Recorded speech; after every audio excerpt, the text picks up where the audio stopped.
بناوی خوای گەورە سڵاوتان لەبێت بەڕێزان ئەم شەو لە بەرنامە ئەمڕۆ قسە لەسەر پەیامەکەی عەبدوڵڵا ئۆجەلان ڕێبەری زیندانیکراوی پارتی کرێکارانی کوردستان پاکەکە دەکەین کە ئەمڕۆ بڵاوی کردەوە. دیارە پەیامەکە لەلایەن ئەحمەد تورک خوێنرایەوە، کۆمەڵی خاڵی باس کردبوو، سەرەکیترینیان داوای چاکدانان و هەڵوەشانەوەی پارتی کرێکارانی کوردستان پاکەکە دەکات. ئێمە لە بەرنامە ئەمڕۆ قسە خوێندنەوەیەک بۆ پەیامەکەی دەکەین. پەیامەکەی بۆچی تەنیا ئاراستەی پاکە کردبوو و هیچ پەیامێکی نەبوو بۆ دەوڵەتی تورکیا و ئایا پاکەکە وە قەندیل گوێرایەڵی پەیامەکەی ئۆجەلان دەبێت یاخود هیچ گەرانتیەکە لە پشتەوە کە درابێت بە کوردانی باکوور و ئاگەر ئەم پرۆسەیە سەر بگرێت قازانجی بۆ باکووری کوردستان بۆ ڕۆژاوای کوردستان و بۆ هەرێمی کوردستانیش چی دەبێت؟ ئەم پرسان لەگەڵ هەرێک لە بەڕێزان مامۆستا شیروان شەمێرانی چاودێری سیاسی لە ستۆدیۆ،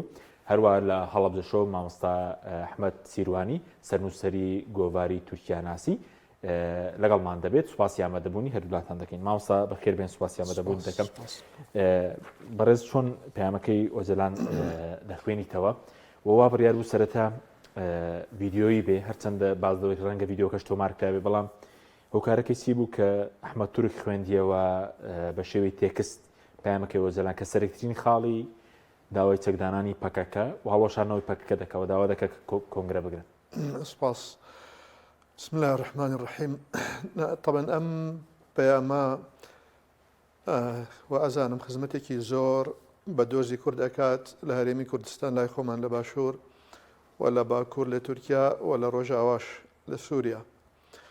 ئەوەی کەوا زیاتر کاریگەری هەبێت لە بەم پەیامە هەندێک کەس وازانە باکووری کوردستان ڕاستە پاکەکە ڕاستە خۆ پەیوەندی بە باکوورەوە هەیە، بەڵام ڕۆژاوای کوردستان واتە لە سووریا قەسەد و هەموو ئەوانەی تر و پەیەدا کاریگەریەکی ڕاستەوخۆ ئەبێت لە ئەم پەیامە کاریگەریەکی ڕاستەوخۆی ئەبێت لەسەر هەڵسوکەوت و داهاتویان و تەنانەت لەسەر دەوڵەتی سووریاش بە شێوەیەکی گشتی. ئەوەی کەوا لەم پەیامە هات من وازانم کتوپڕین نەبوو، شتێکی چاوەڕوان کراو بوو. عەبدوڵڵا ئۆجەلان پێچێکەوە بارودۆخەکەی زۆر بە باشی خوێندبێتەوە و بێئاگاش نییە لەوەی کەوا لە دەرەوە ڕوو ئەدا ئایا لە قەندیلە لە باشووری کوردستانە درۆنەکانی تورکیان هێزی سەربازی پەکەکە تا چەندە ماوە و ئەو گۆڕانکاریانش کەوا بەسەر کۆمەلگای تورکی و سیستەمی سیاسی یان بەدەستەواژەیەکی تر بڵێم ئەو ئیدارە سیاسی نوێی کەوا ئێستا لە تورکیا هاتۆتە ئاراوە لە ئەکەپەوە هەتا ئێستا و ئەو ڕۆڵەشکەوە دەمپارتیایی بینێت تر دەمپارتی و ئەوانەشیکەوا لە پێش دەمپارتیەوە هەبوون هەموو ئەمانەی لە بەرچاو گرتووە ئینجا ئەم هاتووە ئەم جۆرە پەیامی دەرکردووە. یانی بەوەتاکی تر بڵێن کاتێکەوە پەیامەکە خوێنیتەوە ینی هەندێک شتی تایە وەک بڵێ وەک پاساوێکە بۆ ئەوەی کەوا پەکەکە ئەڵێ پاساوی بوونی نەماوە، ئەوەی کەوا پەکەکەی هێنایەوە کایەوە ئەو بارودۆخەی کەوا هەبوو لە تورکیا و لە ناوچەکە لە جیهاندا بە شێوەیەکی گشتی وای کردکەوە پەکەکە بێتە کایەوە. ئێستا ئەو بارودۆخە لە ئارایان نەماوە، بۆیە لەوانەیە پەکەکە ئێستا مبەڕێری بوونی خۆی لە دەست دابێت. ئەو قسە ئەکڵێ بۆ چیادە بۆ نمونای دەڵێ کۆتایهاتنی نوکۆڵیکردنە ناسنامەی کورد و ئەو بەرەپێشچوونی کە لە بواری ئازادی و ڕادەرمی هاتووتە کایەوە ئەوە دووپات دەکاتەوە کە تەمەنی کۆتایاتەوە هەڵۆشانەوەی بۆتە زەرەوە قسەی خۆیەتی بەزەوە ڕووی داوە ئێستا خۆ بازەوە کە تاکوێسە لە دەستوری تورکیادان بە کورددانانی دەڵێەوەی لە تورکیا دەژی تورکە تا ئێستا لە دەستورە ئەو شتە نەبووە، ناشتوانرێت ئەو دەستور ئێستش پەرلەمان هیچ کەسێک توانای ئەوەی نەبووە کەوا لە دەستورە ئەو هەنگاوە بنێت، چونکە هەموارکردنەوەی دەستور پێویستی بە ڕێژەیەکی تایبەت لە پەرلەمانتەران و هەیە بۆ ئەوەی کەوا ئەو بڕگانە بڕوا. ئەوە شێکێکە لەو هەنگاوانی کەوا ئێستا پێویستیان بە دەمپارتیە بۆ هەموارکردنەوەی دەستور بەمانای ئەوەی کە پێویستیان بە هاوکاریکردنی پەرلەمانتارەکان هەیە کوردەکان خۆی نە کوردەکانی ناو ئەکەپەش پەرلەمانتاری کوردی و ئازان نزیک 50 بۆ 60 پەرلەمانتاری هەیە بەس بەشێکیان کوردن تورکی لەگەڵا دەمپارتی ئەوان ئێستا ئەتوانن کاریگەرێکی ڕاستەخۆیان هەبێت بۆ ئەوەی کەوا هەمواری دەستور بکرێتەوە. ئەوەی کەوا جەنابە دووتر لەگەڵ ئەمەشی کە ئەڵێ بەهۆی داخرانی دەرگاکانی سیاسەتی دموکرات هێز و پنجینەی پەیدا کردووە پەکەکەی مەبەستە لە پەکەکە وەک فراوانترین بزوتنەوەی توندوتیژیکەوە لە مێژووی تورکیا هەبووە، هۆکاری دروستبوونی ئەوەی کەواتە شەنە بکات و دروست بێت داخرانی دەستگاکانی سیاسەتی دموکراتی دەوڵەت بووە بەمانای ئەوەی کەوا جەنابەت ئێڵێ ئێستا ئەو داخرانن نەماوە دەرگاکانی سیستەمی سیاسی دموکراتی لە تورکیا کراونەتەوە جاران کەسنێ ئەوێرا بڵێ کوردم ئێستا ئەتوانی بڵێ کوردم جاران کەسنێ ئەتوانی بە کوردی قسە بکە ئێستا ئەندێ لە پەرلەماندارەکان ڕاستە ڕوبەڕووی سزا و سەرزانشت ئەبنەوە بە گوێرەی یاسا بەڵام بە کوردی قسە ئەکەن جلی کوردی لەبەر ئەکرێ ئەتوانێ بڵێ من کوردم مافی کوردم ئەوێ ینی تەسەوری ئەوە بکەکەوا پەرلەمەنتارێکی دەمپارتی دژ بە ئەردۆغان قسە ئەکا لەسەر ئەوەی سیاسەتی ڕۆژئاوای کوردستان ئەو هێرشانێکەوە ئەکرێتە سەر کۆبانی ئەوان لە ناو پەرلەمانی تورکیا ئیدانەی ئەکەن ئیدانەی قەسفکرد بۆمبارانکردنی قندیل ئەکەن لادەکانی کوردستانی باشوور ئەکەن ئەم بارودۆخە وای کردووەکەوە وەک بڵێ ئۆجلان ئەڵێ ئەم بارودۆخە ئەگەر هەبووە ئێمە پەکەکەمان دروست ناکرد پێویستی بە دروستکردن نابوو کاتێکەوە ئەم دەرگایانە ئەو کاتە داخرابوون ئەم جۆرە ئازادیانە نەبوو ئێستا دەرگاکان کراوەتەوە پەکەکە کورتی دیمە خزمەت بەس پێ دوێ هەندێکیان پێیان دەڵێن ئۆجلان ئەم پەیامێ لەژێر کاریگەری لە زینداندا یاخود تەمەنیا کشاوە یاخود بەڕێزت بە تێگەشتن لە دۆخی ئێستای کورد لێ دەڕوانی بە ئەگەر تۆ تەماشای پەکەکە بکەی هەر لە سەرەتاوە قەنەعاتی بە دروستکردنی دەوڵەتی کوردی هەر لە ئەدەبیاتی نییە بەڵێ ئەوەی ینی هەندێک کەسێ ئێستا میدیاکانی تورک میدیا عربەکان بە شێوەیەکی گشتی بە بزوتنەوەیەکی جوداخوازی ئەزانن بەڵام ئەوە تێگەیشتێکی تەواو هەڵەیە بۆ پەکەکە چونکە پەکەکە قەنەعاتی نەبەوە هەیە نە بە فێدراڵێت نە بە شتانە هەیە خۆ ئێستش خۆی ئاماژەی پێکردووە قەنەعاتی بە برایەتی گەلان هەیە لە ناو دەوڵەتێکە سوپاس دەکەم دێمە خزمەتت دەچین لای مامۆستا ئەحمەد لە هەڵەبجەوە مامۆستا سوپاسیان بەدەبوون دەکەین دەمانەوێت سەرنجی بەڕەشی بزانین لەسەر پەیامەکەی ئۆجەلان وەدەقی و پامش کە خۆی بڵاوی کردبەوە هەر بڵین نووسینەکەی بە تورکی نووسیوەتی دواتر ئەحمەد تورک بە کوردی خوێندیەوە باز لەوە دەکرا بە ڤیددیۆیی بێ یانەوەی کە بەڕێز بەداچوونت کرد بێ ڤیددیۆکە دەبێت تۆمارکرابێ وەکارەکەی چیە ڕێگە نەدراوە بەم شێوێ بێت بسم الله الرحمن الرحیم سواز بۆ ئێوە سڵاو لە بینەرانی پەیام تاوانم پەیامەی ئۆجلان وەکو باس دەکرێت و خۆشی ئاماژەی پێداوە گرنگیەکی مێژووی زۆری هەیە لەبەرەوەی ڕێڕەوی تاریخ ڕێڕەوی مێژوو لە خەباتی کوردایەتی لە نەک تەنها باکووری کوردستان بەڵکو هەر چوار پارچەی کوردستانە گۆڕێت و کاریگەری لەسەر دۆخی کورد تەنانەت لە ئەوروپای شەبێت بەو شێوەیە ئەگەر بە ئاسایی بڕات و قەندیل گوێ لە بانگەوازەکەی بگرێت تاوانەوەی ئۆجلان داوای کردووە فەلەن داواکاریەکە کە هەڵقوڵاوی ئەو دۆخەیە کە ئێستا لە ڕۆژهڵاتی ناوەڕاستە ئەگوزەرێەوە لە تورکیا و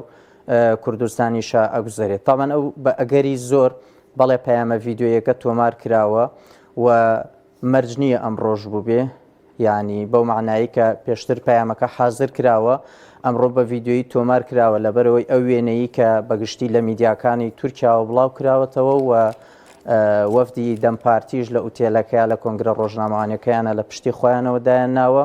وا دیارە ئەوێنە لە گرتەویەکی ڤیددیۆیەوە وەرگیرا بێ و ئەو شێوازی دانیشتن و با بڵێن دەرکەوتنەی عەبدوڵڵا ئۆجەلانیش وا دەرەکەوێت کە لە گرتەیەکی ڤیددیۆیایە بابەتێکە ئەو پەیامی خۆی ئەخوێنێتەوە سەبارەت بە بڵاو نەکردنەوەی گرتە ڤیددیۆیەکە دوو هۆکاری سەرەکی هەیە یەکەمیان ڕوانگەی یاساییە کە بە گوێرەی یاساکانی تورکیا ناکرێت کەسێک زیندانی کرابێت و وەکو تاوانبار زیندانی هەتایی بەسەرا سەپێنرابێت و بتوانێت پەیامی ڤیددیۆیی بڵاو بکاتەوە ئەمە وەزیری دادیش قسەی لەسەر کردووە ڕوونکردنەوەی لەسەر داوە بەڵام ئەمە مانایەوە نییە کە ناکرێت و ئیمکان نییە لەبەرەوە هەموو شتێکەکرێت بە تایبەت لە مەسلەی پرۆسی ئاشتەیە بکرێت بەڵام دەوڵەتی تورکیا و بەرپرسانی تورکیا ئەمەیان هەڵگرتووە بە ڕای من بۆ هەنگاوی داهاتوو ئەگەر هاتوو بەرپرسانی پەکەکە بەرپرسانی قەندیل بڕایان بەوە نەبوو کە ئەم قسانە ئەموتانە هی خودی عەبدوڵڵا ئۆجەلانە بەڵکو پێیان وابوو فێڵێکیان کێشەیەکیان ناڕاستیەک لە پەیامەکەیە هەیە و بەڵێنی ئەوەیاندا واتە بەرپرسانی قەندیل بەڵێنی ئەوەیاندا کە ئەگەر فعلەن بە ڤیددیۆ بواە ئەوە پابەندە بوون پێیەوە ئەوە لەو کاتەیە دەوڵەتی تورکیا پەیامە ڤیددیۆیەکە بڵاوە مامۆستا پەیامەکەی ئۆجەلان بڵین پێشتریش لە نەوەتونەوە کاتێک کە دەستگیر کرا داوای کرد کە ئاگەری بەس لە سنوورەکانی تورکیا بکرێت لە 2013 بامان شێوە نەورۆز 2013 داوای کرد ئاگەر بەس جێبەجێ بکرێت جێبەجێ نەکران ئەم داواکاری قورسەی کەیەتی باڵۆشانەوەی پەکەکە چکە لە کۆتایی پەیامەکە دەڵێت پێویست هەموو گروپەکان چەک دابنێن بۆ پەکەکە خۆی هەڵبوەشێنێتەوە مەبەستی گروپەکان پێ دوای لەقەکانی پاکەکەشە جا پێدە بێ پژاک بێت هێزەکانی تر بێ وا جێبەجێبوونی قرس نییە؟ تەبەنم پەیامی ئۆجلان پەیامێکی زۆر لاستیکیە هەرچەنە پەیامەکە ئاراستەی قەندیل و پەکەکە کراوە بەڵام خۆتان نزان هەمومان نزانین کە پەکەکە تەنها بریتینە لە قەندیل بەڵکو باڵی ئەوروپای هەیە باڵی باشووری هەیە باڵی ڕۆژهڵاتی هەیە باڵی ڕۆژئاوای هەیە هەریکێک لەم باڵانە خۆی بۆ خۆی بە دیوێکە بەو دیوەی کە با بڵێن ئەزانرێت کە باڵێکە لە پەکەکە بەڵام لە دیوی یاساییە هەرێکەی بۆ خۆی حیزبێکە و لە چوارچەوەی ئەو دەوڵەتەی خۆیان یا ئەو کۆمەڵە دەوڵەتەی کە ئەم ڕێکخراوەی ئەم حیزبە چالاکی تیاکە بە شێوەیەکی ئاسایی چالاکی ئەنجامەدات و مەرج نییە لە ڕووی ڕێکخراوەی و لە ڕووی یاساییەوە ڕەبت بێ بە پەکەکەوە لەو حاڵەتەیە ئەگەر بێت و قەندیل یا پەکەکە چەکدا بنێت و خۆی هەڵبۆشێنێتەوە ئەوە ئاکرێ ئەو دەستگا و ڕێکخراوانەی دیکە بەردەوام بن تەبان نقطەی گرنگ لێرەیە سووریا و ڕۆژئاوای کوردستانە کە ئەمە خاڵی بەهێزە لەبەرەوەی لە عێراقا لە هەرێمی کوردستان و عێراقا با بڵین حیزبە سیاسی نزیکەکانی پەکەکە ئەوانە هەر بە بڕیاری دادگای محکەمەی فیدرالی عێراق ئەوە با بڵین وەکو حیزبی نایاسایی لە قەڵەم دراونەوە پێویستە بارگەکانیان دابخرێت بەڵام لە ڕۆژاوای کوردستان کە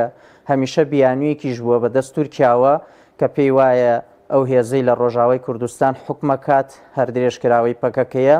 بە خۆڵۆشانەوەی بە چەکدانان و خۆڵۆشانەوەی پەکەکە ئەو هێزە شواتە پەیەدەیە پەکە ڕزگاریانە بێت لەو تۆمەتەی تورکیا و بە جۆرێ لە جۆرەکان مەشروعیەتێک دروستە بێت بۆ ڕۆژئاوای کوردستان کە بە بۆچوونی من هەموو ئەم یاریە کە ئەنجامەدرێت هەر لە پێناوی ئەوایەکە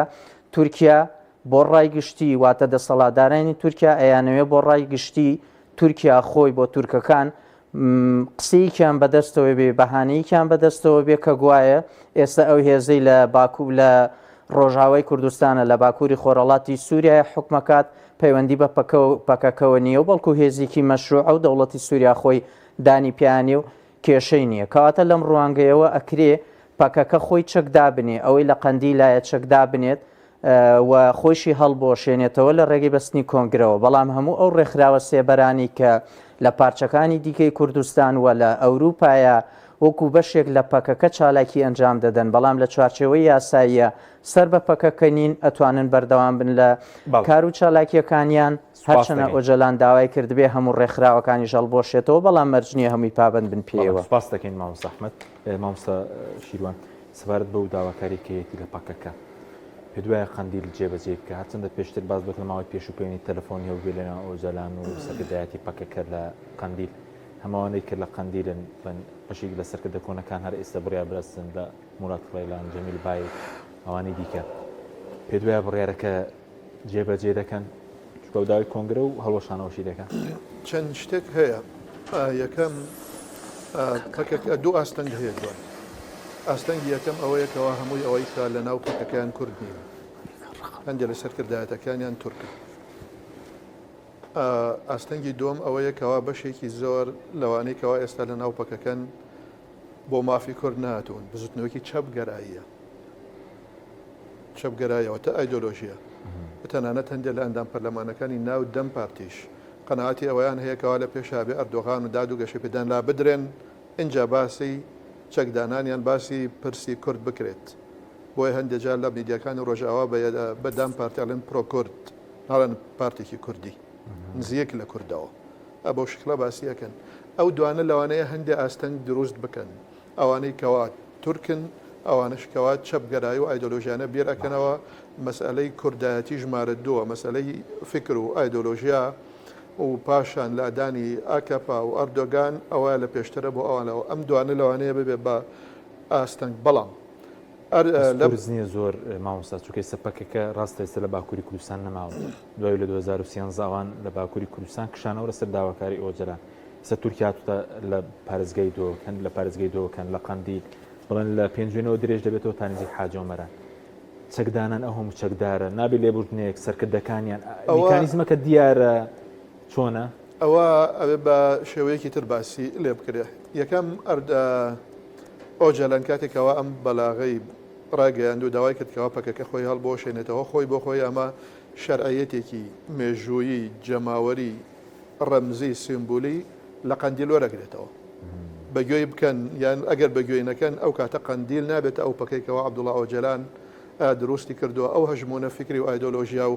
ڕۆحیەی کەوا ئێستا ینی ساڵە مسلیم بە عەبدوڵڵا ئۆجەلانە لە ڕابەری کورد بۆ نمونە کاتێکەوە ئەوان لە قسەی ئۆجەلان دەربچن و بەگوێی نەکەن ئەو هەژمونەی قەندیل نامێنێتەوە مەگەر بە ترس و هێز و هەندێک فشار خستنە سەر نەبێ ئەو چەکدارانەیەکەوە تندڕەون و زۆر زیاتر گوێ لە قەندیل لەگرن تا ئۆجەلان تا سیاست تا یعنی حاڵەتێکی سەربازی دەرونی سەربازیان هێزیات لەوەیکەوە حاڵەتێکی سیاسیان نەبێت ئەو شەرعیەتەیان لێ وەرئەگیرێتەوە ئەوە ئیتر ئەو کاتە بەگوێشینەکەن هیچ جەماوەری من قەناتم هەیە جەماوەری ناو خاکی تورکیاش زۆر پشتگیری پەکەکە ناکە و ئەو کاتە لە هەرێمی کوردستانیشا زۆر بەو شکڕێکەوە ڕابردوو هەیە پشتیان لێ ناگیرێ و بە ڕۆژاوای کوردستانیش پشتیان تەیەکەن چونکە ئێمە ئەوە بزانین ڕاستە قەندیل دەستێکی ڕاستەخۆی هەبووە لە دروستکردنی قاسەدا یان یەکەکانی پەوەحدا یەکەکانی پاراستنی گەل پێشەوەیکەوە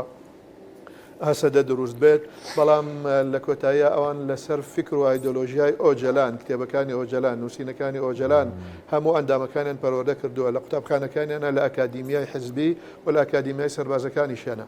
ئەو مەزلوم عەبدی خۆی زیاتر کەساتێکە لە ئۆجەلانەوە نزیکە تا لەوەیکەوە لە قەندیلەوە نزیک کاتی خۆی لەگەڵی بوو بەڵێ ئەم بەیانەی ئۆجەلان وا ئەکاکەوە هەناسەیەک ئەدا بە پەیەدا بە سووریا و ساڵە مسلیم دوێنێ شەو ڕاستەوە خۆ من گوێم لێ بوتی هەر شتێک بڵێ ئێمە بەگوێیەکەین بەڵام لە فعلەن ئەم بەیانەیەکەوە ئەمڕۆ بڵاوی کردەوە ئاراستەی سووریا نییە ئاراستەی تەنها پەکە ئەوەی کەەوە ڕاستەوخۆ پەیوەندی بە پەکەوە هەبێ بەمانچی لێ خوێنێت دڵێ هەموو گروپەکان پێویستە چەک دامێن و پەکەکە خۆیڵ بۆشێن ئەوە کۆ تا دێڕێتی دەڵێ خۆتان کۆ بکەنەوە بڕیار بدەن هەموو گروپەکان پێویستە چەک دامێن هەموو گروپەکان ئێستا جەنابەت لە ناو پەکەکە گروپە سەربازەکان بژمێرە باش یە پەژە هیچ نانە یە پەگا هی گەلە هی ئەوە هی وابزان ڕۆژ ئاوایە لێرە هەپەگیان هەیە لەولا کەنەکەیان هەیە هینی ئەوروپیان هەموو ئەمانە ئەنی پەکەکە بەش تۆڕێکی فکری سیاسی مەدەنی ئایدۆلۆژی سەربازیە بە شێوەیەکەوە لە یەک شوێنە قەتیس نەبوو خۆی کورت نەکردوێتەوە بەڵام ئازادیەکی تەواو ئەدا بە ڕۆژاوای کوردستان بەرامبەر بە ئەو سیاستانی کەوا لە ماوەی ڕابردووە فشارێک بوون لەسەر قەندیل بۆ ئەوەی کەوا کاتێکە ناتوانانی هەنگاوە سیاسەکانان بنن بەرامبەر بە دیمەشق بەرامبەر بە تورکیا بەرامبەر بە قەندیل خودی خۆی ینی ئازادیەکیان ئەدا پەکەکە هەڵبوەشێتەوە ڕۆژاوی کوردستان لە چوارچێوێکی دەستوری خۆیرێک دەخات ڕۆژ ئاوای کوردستان ئەو کاتە هەندێک بیان و هەیە نامێنێت یەکەم ئەتوانێت سیاسەتی سربەخۆی خۆی بنەخشێنێت بۆ ئەوەی کەوا لەسەری بڕا بەرامبەر بە دیمەشق دووەم هەژمونی قەندیلی بەسەرەوە نامێنێ واتە چاپێویستی بەوەنێکەوە چاوەڕێی ڕای قەندیل بکە یان قەندیل ئەگەر شتێکی بەدڵ نەبوو بیسەپێنێ بەسەریە سێەم پەیەدا ئەتوانێت وەک حزبێکی سووری خۆی ڕابگەێنێ و دوورش نییەکەوە ئەوش کۆنگرەیەک ببەستێ وەک حزبێکی سووری خۆی ڕابگەێنێ بە هیچ شێوەیەکی جۆرە پەیوەندێکی نەمێنێت بە یانی من ئەزانم ئەوەی کەوا ڕۆژاوە ئیسیفادەی لەیەکە کەڵکی لێوەرگێ لە ئەم پەیامە باکوور لێوەرناگرێت بەرز پابند بوون لە سەرگەداتی قەندیل دەبینی یاخود یاخی بوون بە کورتی بێگومان بە لەوەی کەوا بەنهێنی قسە و دیدار نەکدیدار قسە و وتوێژی زۆر لە نێوان قەندیل و عەبدوڵڵا ئۆجەلان بووە و ئەو ڕێڕەوەشکەوە پێویستە بیگرنە بەر بۆیان دانراوە ئەوەی کەوا جەنابەت ئێڵێ ئەوەی من تەسەوری بکەم ئەمەیە پەکەکە جارێ شەڕ ڕابگرێ تا ئەو کاتەی مانگێ دوو مانکەی کە کۆنگرا بەستێ هەندێک هەنگاو بنێ لەولاوە بەڵام لە ژێریشەوە هەنگاوێکی ترەوێ ئەبێت حکوومەتی تورکیا ڕاستەخۆ لەگەڵ دەم پارتی لەگەڵ لایەنەکانی تر ئەوەی نەبکەن ئەوە پێویستی هەندێکی بە لێبوردنی گشتیە بەڵام هەندێک لە سەرکردەکانیان من بە دووری ئەزانم بڕۆنەوە تورکیا ئەچنە ئەوروپا چونکە ینی کەسێکی وەکو مراد خەیرەلان زۆر قرسە بچێتەوە تورکیا جارێکی تر سپاس دەکەین مامۆستا ئەحمەد بێمەوە خزمەت بەڕێزت سەبارەت بە هۆکارەکەی چێ کە پەیامەکەی ئۆجەلان بەس بۆ بڵین بۆ پەکەکە و بۆ گروپەکانی پەکەکەیە بۆ پەیامێک نەبوو بۆ حکوومەت ینی بۆ نمونە خەڵک چاوەڕێەوەی دەکرد بۆ نمونە باسی هەمواری دەستور بکرێ باسی دانان بە مافی کولتوری کورد بکرێت لە تورکیا کرانەوەیکی تر ڕوو بدات بۆ هیچ پەیامێک نییە بۆ حکوومەتەکە تاکە داواکاری لە حکوومەتی تورکیا بکرێت لەلایەن پەکەکە یا لەلایەن ئۆژەلان یا لەلایەن کوردەوە بریتە لە هەمواری دەستور هەمواری دەستور لە ئێسەیە پێویستیەکە بۆ تورکیا و بۆ ئاکپارتی و بۆ خودی ئەردۆغانیش زیاد لە کورد پێویستە بۆ ئەوان لەبەرەوەی تەنها چاوەڕی دەرفەتێکن بێتە پێشەوە واتە ئاکپارتی و ئەردۆغان و هاوپەیمانەکەی دەوڵەت باخچەلی کە باز لەوە ئەکرێت مردبێت لە دەرفەتێکە گەڕان بۆ ئەوەی بتوانن هەمواری دەستور بکەنەوە بەڵام بۆ هەمواری دەستور لە پەرلەمانی تورکیا بە گوێرەی پەیڕەوی ناوخۆی پەرلەمان پێویست بە 200 پەرلەمانتارەکە کە ڕەشنووس پێشکەش بکەن و 400 پەرلەمانتار دەنگ بەم دەستورە بدەن لە هەتاوەکو ئێستا پەرلەمانتارانی ئاکپارتی و مەهەپە ئەم ڕێژەیە پڕناکەنەوە ئەگەر بێت و دەمپارتی لەگەڵیانانە بێت دەمپارتی لەگەڵیانە بێ بە ئەگەری زۆرەتوانن ئەو ڕێژەیە پڕ بکەنەوە ئەو کاتە کێشەیان نابێت لە حاڵەتێکا کە ئەگەر دەمپارتی پشگیریان بکە بە دڵنیایەوە بە گۆڕانکاری دەستوری بەو گۆڕانکاریانی کە تا ڕادەیەک دەمپارتی داوایەکات کە ئەکرێ لە زۆر شتا لەگەڵ ئاکپارتیە یەک بگرنەوە لەو داواکاریانەیە جێبەجێ بکرێ ئەمە لەلایە تر کاک حەکیم ڕاستیەک هەیە بەداخەوە لە بینەر و لە خەڵکی کوردستان بە تایبەت هەرێمی کوردستان شاراوەتەوە کۆمەڵێک با بڵێن ڕێکاری یاسایی یا هەمواری یاسایی و دەستوری لە پرۆسەی ئاشتی 2012 جێبەجێ کرا ئەو کاتە ئەردۆغان ئاڵا هەڵگری و پێشڕەوی ئەکرد ئەم ڕێکارە یاساییانە تا ئێستا بەرکارن و جێبەجێ ئەکرێن بەڵام ئەو بارودۆخەی کە دەرەنجامی شەڕی ناوخۆی سووریا و گواستنەوەی بۆ باکووری کوردستان و فراوانبوونی بەرەی شەڕ هەم لە هەرێمی کوردستان و هەم لە ڕۆژاوای کوردستان وای کرد کە زۆرێک لەو ڕێکارانە زۆر نەخرێنە بواری جێبەجێکردنەوە واتە لە چوارچێوە یاساییەکەیە ئەم ڕێکاریانە کراون و مافی کورد دراوە لەوەی وانەی بژاردەی کوردی جێبەجێ بکرێت لەوەی زۆر بابەتی دیکە هەیە پەیوەست بە زمانی کوردی پەیوەست بە کار و چالاکی هێزە سیاسیەکان لە باکووری کوردستان و لە تورکیا واتە کوردەکان لەوەی مەسلەی چاپەمەنی و ڕۆژنامەگەری ئازادی ڕۆژنامەگەری و چاپەمەنی لە ڕوانگە یاساییەکەوە بوونی هەیە بەڵام ئەوەی تایە جێبەجێ ناکرێت ئەوش دەرەنجامی ئەو بارودۆخەیەوە گوتم هاتۆ تەکایەوە لەبەرەوە لە دۆخێکی لەم جۆرەیە دا هەر داواکاریەکی ئۆجەلان لە دەوڵەت و لە حکوومەت بە زیادە ئەبینرێت ئەمە لەلایەکی دیکە داوانەکردن واتە پەیامی ئۆجەلان کە تەنها بۆ پەکەکە بێ بەڕێی من عاقلەیەکی زۆر باشی تایە واتە ئۆجەلان ئەڵێت تەنها شوێنێک کە من خاوەن قسە بم بە سەریا بتوانم بڕیاری لەسەر بدەم پەکەکە و قەندیلە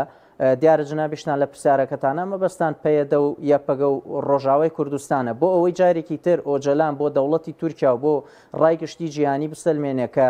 ڕۆژاوای کوردستان و یەپەگە و پەیەدە پەیوەندیان بە پەکەکەەوە نییە ئۆرگانێک نین لە پەکەکە ئێستا لە ڕێگەی ئەم پەیامەوە پەیەدە فەرقی نییە لەگەڵ یەکێتی نیشتیمانی بۆ نمونە کۆمەڵی ئیسلامی پارتی دیموکرات یەکگرتووی ئیسلامی بۆ پەکەکە و بۆ ئۆجەلان ئەوش حیزبێکی سیاسیە و چالاکی خۆی و چالاکی سیاسی و ئەسکەری خۆی لە ڕۆژاوای کوردستان ئەکات بەدەر لە پەکەکە لەم ڕوانگەیەوە جارێکتر و پێشتریش ئاماژەم پێدا شەرقیەتدانێکە بە پەکەکە بە یەپەگەڵفەیەدە بۆ ئەوەی ئەوان خۆیان چالاکی خۆیان بکەن و بیانویش نەدرێ بە دەسەڵاتدارانی تورکیا بۆ شوبهاندن و یەکسانکردنی یەپەگە و پەکەکە بە یەک حیزب و بە یەک ئۆرگان باشە مامۆستا پێشبین دەکەی یعنی ئێستا ئەوە پەیامەکەی ئۆجەلان هات دەسەڵاتدارانی تورکیاش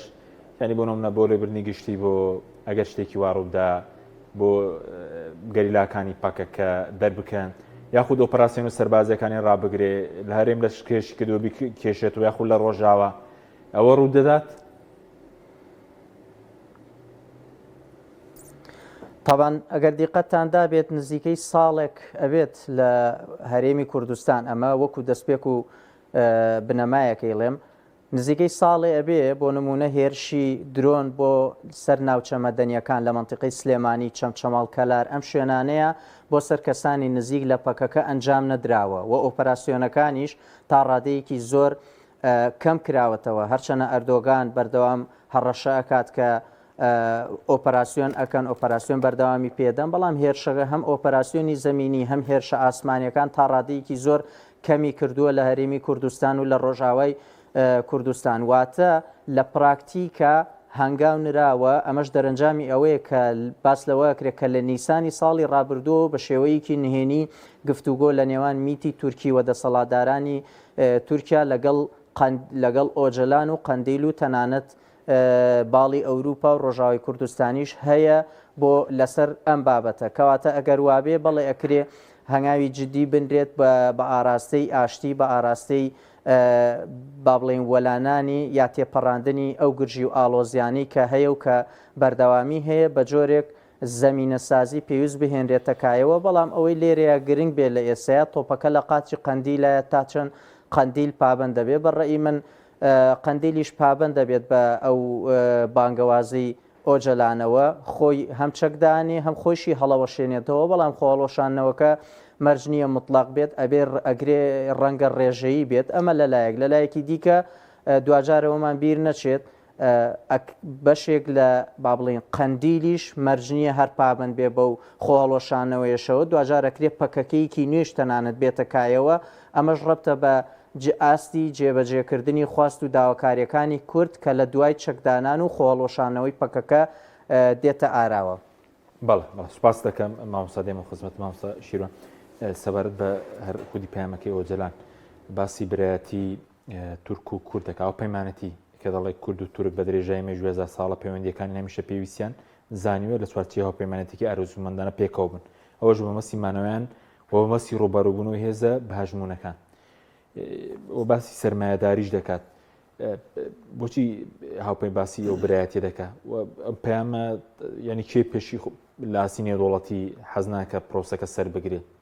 هێزێکی وەکو ئیسرائیل حەز دەکە ئەڵێن پرۆسەکە سەر بگرێت یەکەم باسکردنی برایەتی مەسەلەکە پەیوەندی بە ئۆجەلانەوە نییە وازانم ئێستا جەنابەت بچیتە مێژووی هەموو کورد لە تورکیا یان جۆک چۆن ئێمە لێراڵین باسی برایەتی کورد و عەرەبیانی بە هەموو شێوەیەک هەمیشە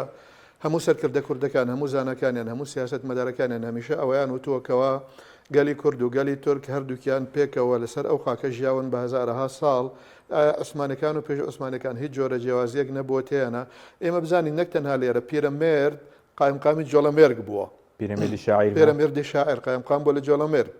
لە باکووری کوردستان بەڵێ لە باکوور و لەگەڵ سعید نورسیە بەشداری کردووە دژ بە ڕووسەکان کاتێکەوە هێرشان کردووە بۆ تورکیا و لە ئەستەمبوڵ ژیاوە چوارچێوەی دەوڵەتی عوسمانی بەڵێ ئەو کاتەوەتا هەموو باسی ئەوە ئەکرێتەوە پەیوەندی برایەتێکی لە مێژینەی زۆر قۆڵ لە نێوان گەلی کورد و گەلی تورکیا هەیە لە ناوچەکە پەندەسالەکە تەنها پەیوەندی باردۆگانەوە نییە کێ وای کردووە ئەو پەیوەندی تێک بچێ ئەوەیە ئەڵێ کاپیتالیزم سیستەمی سەرمایەداری کاپیتالیزم و هەروەها باسی سوسیالیزمیش بکات سوسیالیزمی واقعیەکەوە وەز لە کام دەوڵەتانەیە ئەو دەوڵەتانەیەکەوە زیاتر لە بلۆکی اشتراکیەوە فکرێکی نەتەوە پەرستی داپلۆسێنەری دیکتاتۆریان هێناوە لە ناو گەلەکانە جێبەجیان کردووان کردوکەوە هەموو دەرگاکانی دموکراتیان داخستۆ وەکەوە ئەم باسی لێواکە ئینکاریان نکۆڵی هەر هێزێک سیاسی بێ ئاینی بێنەتەوەی بێ ئەکەن جگە لە خۆیان ئەمە ئەو کاپیتالیزم ئەوەیە وای کردووە کە تەفرەقە بخاتە نێوان گەلەکان لە لایەکی دموکراتیە دیکتاتۆریەت بۆ لایەنە سوسیالیستەکەیە لە لایەکی تر کاپیتالیزم بۆ دروستکردنی تەفرەقەیە مەسەلەکە تەنها ئیسرائیل نییە و دوورش نییە ئیسرائیل بێ چونکە وازانێکەوە مۆسادی ئیسرائیلی ئەویان گرت و ڕادەستی میتی تورکیان کرد ئەو مەسەلە دوور نییە ئێستا باز دەکرێت کە ڕەنگە بڵێن ئێران و ئیسرائیلەوەدا ینی ئەوە ئەمێنێتەوە گەمەی ڕۆژهەڵاتەکە سەر بکەوێت ئەوە ئەمێنێتەوە گەمەی سیاسی لە ڕۆژهەڵاتی ناوەڕاستە بۆ ئەوەی کەوا لە ڕۆژهەڵات هەیە لەوانەیە ئێستا لە ئەمریکای باشوور هەبێت لە ئەمریکای باکوور هەبێت لە ئەوروپا لە بەشەکانی تری ئاسیا هەبێت هەر گەلێک هەر وڵاتێک و کۆمەڵی قەیرانی هەیە ئەوەی کەوا لێرە هەیە لای خۆمان بریتێلەوە ئایا ئیسرائیل پێخۆشە ئاشت بنەوە نەخر پێخۆش نییە ئاشت ببنەوە نەک ئیسرائیل من قەناعەتم ڕۆژاواش زۆر حەز ناکە بە تەواوی ئەم مەسەلا ئەم ئاگرە خامۆش بێت نە ئەمریکا پێی خۆشە هەبێ بەڵام لە کۆتاییە پەیوەندێکی ڕاستەخۆی لەگەڵ کوردەکان هەبێ بۆ ئەوەی کەوا بتوانێت زۆر تورکیای مەبەست نییە بەڵام لایەنەکانی تری مەبەستیانی ئەمریکان ناوێتەوە ئیدارەی سەربەخۆ بۆ نمونە لە بە ڕۆژاوای کوردستان بە شێوەیەکی وا بتوێتەوە کوردەکان هیچ جۆرە بوونێکیان نەبێت بە ئاستێکەوە پەیوەندیان لەگەڵ ئەمریکەکانە هەبێ ئەوانیان ئەوێ ئەوان بۆچی نایانەوێتەوە ئەم قەیرانە بە یەکجاری چارە سەر بێت چونکە کارتێکە بەدەستیانەوە ئازیەتی وڵاتەکانی پێدەن بەنسبەت ئێرانەوە دوو ترس هەیە ترسێکەوە هەیە ئێستا ئەگەر باکوور چارەسەر بێ ئەوە ها بکرێتەوە بەڕووی کووردە و ڕۆژئاوا ئەوە بەو شکلە بە بەرەو چارەسەرێکی زۆر باش ئەڕوات بەبێ ئەوەی کەوا هیچ جۆرە خەباتێکی چەکداری و خوێنشتنیان توش بوو بێ لەگەڵ دیمەشق تا ئێستا و خۆشمان ئەوە ئەمێنێتەوە ڕۆژئاوا ئەمێنێتەوە ڕۆژهەڵات ئەمێنێتەوە ئێران ئەو کاتە هەموو چاوەکان بەرەو ئێران ئەڕۆن بەرەو ئێران ئەبینن ئەڕوانن بزانن ئێران لەگەڵ کوردەکانە چیەکە ئەمە خاڵیە خالی دوو لەوانەیە هەندێک لە ئێسێمە پژاکمان هەیە پژاک باڵی پەکەکەیە لە ئێران پەکەکە لە ناو ئێرانە لە ڕووی ڕۆشنبیریەوە بوونی هەیە مەسەلەی زۆر شت دوور نییە کەەوە ئەوانەی کە زۆر حەزیان لە چەکداری و دەروونێکی سەر بازیانە بێت لە ناو پەکەکە لەگەڵ پژاکە ئەو کاتە لەگەڵ پژاکە بەڕووی ئێرانە بتەقنەوە ئەمە ترسێکە نیشانەی پرسیانە بەرامبەر بە ئێران بەڵام ئەوەش هەبووە کەوا هەمیشە ئێران هەوڵی داوەکەەوە لەگەڵ پەکەکە جۆر بێەوە جۆریش بووە بۆ ئەوەی کەوا نەک بەکاری بێنە دیش بە تورکیا بەڵکو بۆ ئەوەی کەوا هێزی تیا بمێنێتەوە زۆر هیلاک و شەکەت و ماندوو نەبێ یان لە کار نەکەوێ هەمیشە بتوانێت هیچ نەبێ بەڵێ شێوەیەکی زۆر لەوازیش بێ پەکەکە بجۆڵەیە کاری هەبێت بۆ بێت تااقەتکردنی تورکیا ئەوەمان لەبیر نەچێت پێش ڕوودانەکانی سووریا واتە پێش 27 نۆڤێمبەری ڕابردوو عەباس عەراقچی لە دیدارێکە لەگەڵ جەزیرە وتی ئامادەین هاوکاری تورکیا بکەین بۆ چارەسەرکردنی دۆسیەی پەکەکە پێش 27 نۆڤێمبەر بە 2-3 ڕۆژ کەواتە هەژمونێک بوونێک جوڵەیەکیان هەیە بەتایبەت لە ڕێگەی هەندێک لە عەلەویەکان جەمیلباکیان هەر کامێکی تر لەوانە بەڵام لە کۆتاییە بەو شکلە نامێنێت بەتایبەت باشە و بارودۆخیکەوە هاتووە بەو شکلە نامێنێتەوە ئێران بتوانێت مەسەلەکە تێک بە هیچ شێوە سوپاس دەکەم ماوەس ئەحمەد پێمە خزمەت بەڕێزت کاتمان کەماوە چەند پرسیارێکتر بە کورتی سەبارەت بە پەیامەکەی ئۆجەلان هۆکاری چیە کە لە پەیامەکەیدا دەڵێ بۆ نمونە دەوڵەتی نەتەوەی جودا بڵێن دەوڵەتی نەتەوەی ڕەت دەکاتەوە باسی داخوازی بۆ فیدراڵیەت خۆسەری کارگێڕی و چارەسەر کورتیەکان دەڵێ هیچیان نابنە وەڵامێک دەڵێت تەنها لە ڕێگەی کۆمەڵگەی دموکراتیکەوە ئەو وهبوونی بواری کارای سیاسیەوە ینی کێشەکە چارەسەر دەبێت ینی بۆچی لەگەڵ فیدراڵێت دانیە و لەگەڵ دەوڵەتی نەتەوە لەگەڵ تەنات ئەو خۆسەری خۆبەڕێوەبەر و ئەوانە مەبەستی لە کۆمەڵگەی دموکراتیەکە و بە چارەسەری دەزانێت طبعا لەم پەیامەیە ئۆجەلان زۆر بەباشی دۆخی دەسەڵاتدارێتی تورکی و دەوڵەتی تورکیا خوێندۆتەوە ئەمە لەلایەک لەلایەکی تر ئەو ڕووداوانەی جا لە مێژووی خەباتی 40 ساڵەی پەکەکە لە باکووری کوردستان و دوات جار هاتنە خاکی هەرێمی کوردستانەوە تێگەشتۆ ئۆجەلان لەوەی کە مەحاڵە هیچ جۆرە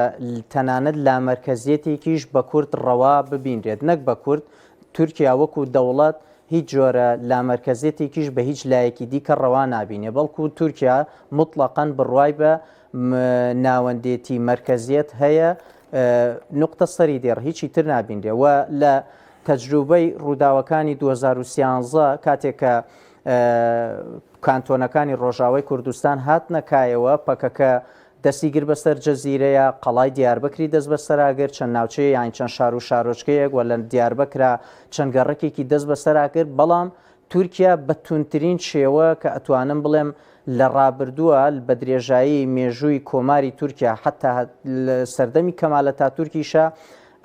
توندوتیژی دەوڵەت و سوپا بەو ڕادەیە نەبووە دەبابەکانی سوپای تورکیا هاتنە ناو گەڕەکەکانی جزرەوە هاتنە ناو گەڕەکەکانی دیاربەکرەوە شەڕی پەکەکە و گەریلای پەکەکەیانە کرد کەواتە ئۆجەلان تێگەشتووە لەوەی کە نەک دەوڵەتی نەتەوەیی بەڵکو تورکیا دان بە ئامادەنیە فیدراالێتیش بدا بە کورد یا ئۆتۆنۆمی پێبدا هیچ شتێک نادا بە کورد بەڵکو ئەکرێت لە چوارچێوەی دەوڵەتی تورکایە وەکو هاونیشتیمانی یەکسان ئەوەی خۆیان پێێنەڵێن تورکەکان پێڵێن ئێشینتفاتانداشلک هاونیشتیمانی یەکسان کە ماف و ئازادیەکانی کوردیش وەکو تورکەکان پارێزراو بێت مافی زمان مافی خوێندن مافی کولتور مافی کار و چالاکی سیاسی لەم چوارچێوانەیە خەباتی کورد بەردەوام ببێت و مافەکانی کورد دەستەبەر بکرێت جگە لەمانە زۆر قورسە دەوڵەتی تورکیا بەدەر لەمە هیچ شتێکی دیکە هیچ تاویزێکی دیکە هیچ با بڵین خۆبەڕێوەبەرێتیەک بۆ کورد بەڕەوا ببینێت تۆ تەسەور کە لە کاتێکا باز لە پرۆسی ئاشتی ئەکرێت دەوڵەت باخچەلی بانگەوازی پرۆسی ئاشتی ڕائەگەیەنێ ئەردۆغان لابەلا پشتیوانیە کاکەچی لەولاوە سەرۆک شارەوانیەکان لا ئەبرێت و قەیومیان لە جێگەدانێک دانەیەک نییە و دوان نییە لە ئیستەمبولەوە لە ئەوەی ئێستا نیورتی ئیستەمبولەوە دەستیان پێکرد هەکاری وان ماردین زۆرێکیان لا بردووە ئەمە لە کاتێکە کە باسی پرۆسی ئاشتیەکرێت کەواتە تاکە چارەسەر لەگەڵ تورکایە بریتە لە پێکاتن لە چوارچێوەی دەوڵەتێکی دیموکراسی مۆدێرنا کە مافەکانی کورد و سەرجەم پێکاتەکانی دیکە دەستەبەر بکرێت. باشە بەس پامەکەی ئۆجاران بڵێن کاتیشی تێدا نییە بۆ جێبەجێبوون وەکو کات کراوەیە. تاوان ئەوەی ئۆجلان کە داوای کردووە من هەم کوردیەکەی با بڵێن کرمانجیەکەی ئەوەی کە ئەحمەد تورک خوێندەوە دواتریش پەروین بڵدان تورکیەکەی خوێندەوە ڕاستە و خۆبینیمان و دوایش مەتنەکەیم خوێندۆتەوە هەم بە کوردی سۆرانی و هەم بە تورکیەکەشی نەخێر هیچ سەقفێکی زەمەنی نەبۆ پەکەکەتیایە بۆ ئەوەی چەکدا بنێت و خۆی هەڵبۆشێنێتەوە نەبوو دەوڵەتی تورکیاش هیچ سەقفێکی زەمەنی دیاری کردووە ئەمەش بۆیە من ئاماژەم پێدا کە هەموو داواکاریەکان یا هەموو مەتنەکانی بانگەوازەکە زۆر لاستیکین هەر کەسە و بە گوێرەی بەرژەوەندی خۆی ئەکرێ ڕای بکێشێ کە تەنانەت کە پێیانەڵێت چەکدا بنێن و کۆنگرە ببەستن و خۆتان هەڵبۆشێنەوە بەڵام پێیان ناڵێ